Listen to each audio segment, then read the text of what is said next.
Ukraine's spider web attack shocks Russia but doesn't change the course of the war or of talks in Istanbul. With Russia now hitting back, is the Russia-Ukraine conflict any closer to an endgame? We ask Ukraine's Deputy Foreign Minister Sergiy Kyslytsya just what to expect ahead of the G7 and what are Ukraine's diplomatic expectations from India.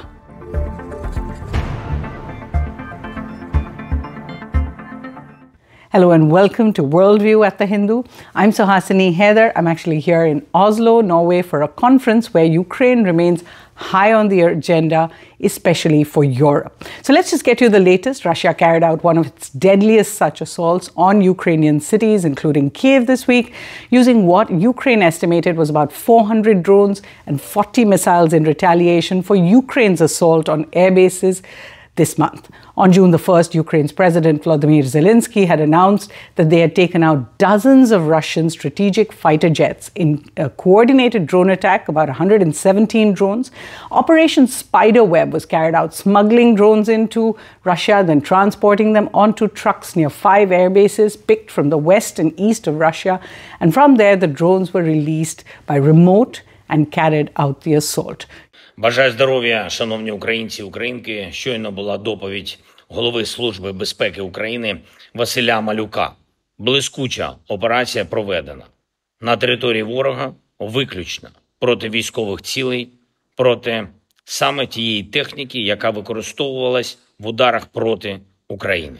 Shortly after, possibly in a bid to stave off the reprisals, US President Donald Trump had a 75-minute telephone call with Russian President Putin.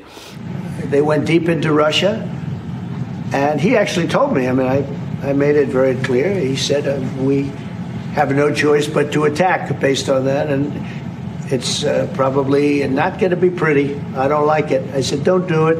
You shouldn't do it. You should stop it. But again, there's a lot of hatred. The attack by Ukraine came just ahead of a round of Russia-Ukraine talks in Istanbul, nearly derailed them but didn't. Despite the attacks and counterattacks, however, the two sides did agree to the exchange of the bodies of thousands of prisoners and those captured, and all soldiers imprisoned under the ages of 25. Even so, the rhetoric between them remains strong, Zelensky slamming Russia for what it called brutal mass murders and war crimes and not caring as 1 million Russians were killed or injured, and Putin calling Ukrainians terrorists. He couldn't speak to them. Russia is worried about money, about so-called prestige in foreign policy, and about our resistance. But they are not concerned about the lives of 1 million of their own people. And I ask you to see this not just as another fact about dictatorships like Russia, North Korea, or Iran, but as a security challenge to all of us. They're asking for top-level meetings. But how can we organize such meetings? Something like this is happening. What is there to talk about? How can we negotiate with those who are resorting to terrorism? And why should we reward them with a cessation in hostilities? The escalation, as I said, comes just before the NATO summit at The Hague, June 24-25, and the G7 summit in Canada, June 15th to 17th, where Zelensky will meet Western leaders, including Trump, but also Prime Minister Narendra Modi, among the other special invitee leaders from Australia, Brazil, South Africa, and Moscow.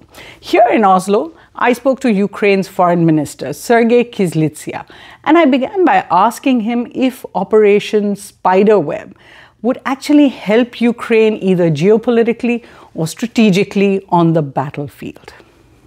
Source that Ukraine was able to launch on Russian military hardware. Give us a sense of what this means strategically and geopolitically for Ukraine. Well, first of all, I need to say that as a Ukrainian citizen, I'm very proud of our special services and armed forces that are capable to conduct such an operation. As you may remember, it almost coincided with the second Istanbul meeting, and it had clearly an impact on the tonality of our conversations in Istanbul. But it was not designed specifically for that meeting, as you can imagine, because as the President said, It took Ukraine more than a year and a half, actually a year, 6 months and I think 3 days, 9 days to plan this operation. It's also very important because it showed that all these doom scenarios about Ukraine failing were debunked almost overnight. It also demonstrated that Ukraine is a very high-tech country that is capable to plan and implement the operation of that complexity that is called by many a historic breakthrough in that sort of operations. It is, however, not enough to change the tide and to change the situation in the battlefield. We are clearly dealing with the war of attrition, and neither of the sides is either in terms of resources or capacities is able to achieve a major breakthrough. Given that you've been in Istanbul, where some of the peace process has been going on, the world watches these talks and it only seems to produce maybe some limited results in terms of exchange of prisoners, but it doesn't see yet a path to peace. Do you think the Istanbul process can produce a ceasefire? It's very early to say that it is the process. Yes, we had 2 meetings. Yes, they were not very result-oriented, primarily because the Russian side, in my opinion, didn't come to Istanbul to negotiate in good faith. They came both times with the aim to present their ultimatums in this or another form.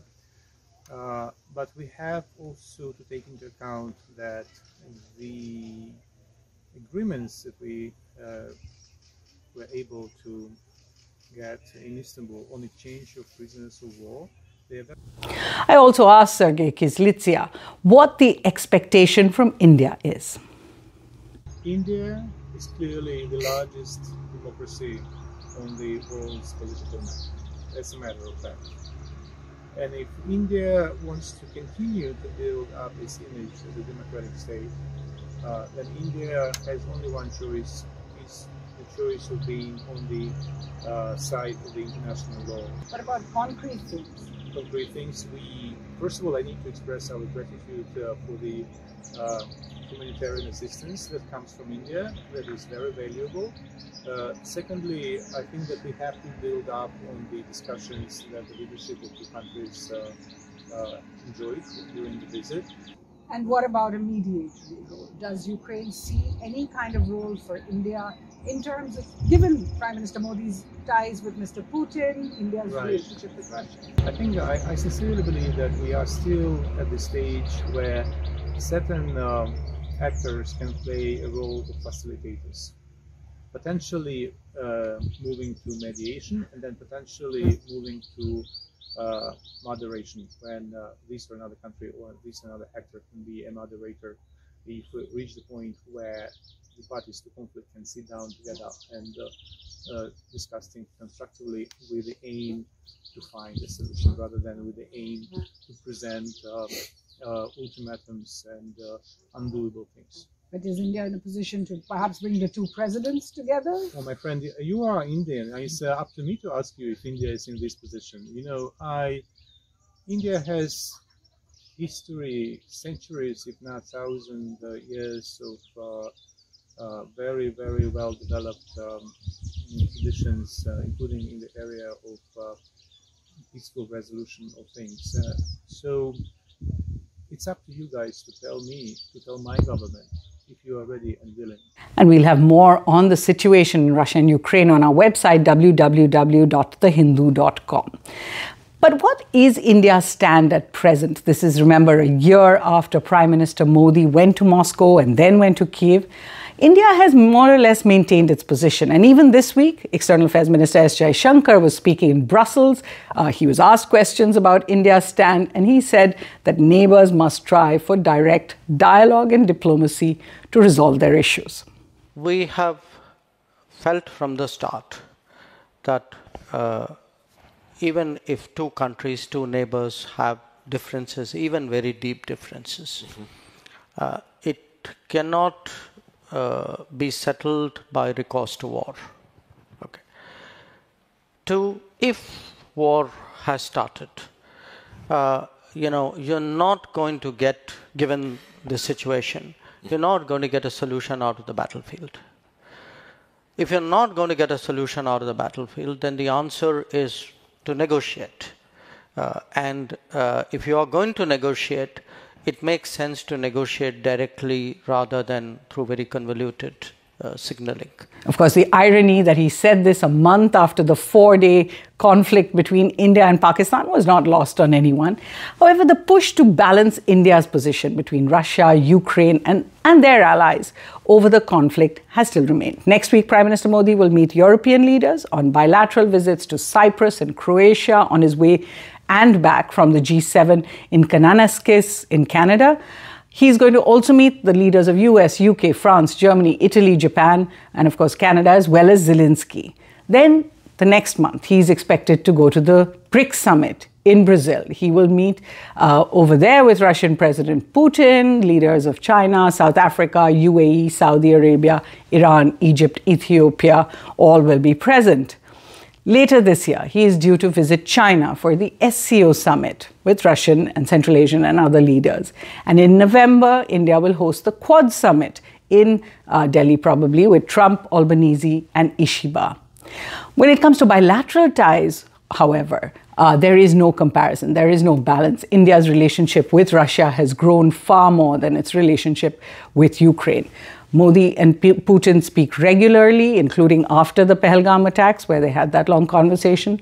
During Operation Sindoor, Russian-made hardware, including Sukhois and MiG fighter jets, S-400 air defense bases, and the BrahMos and other missiles were really seen as integral to India's military success.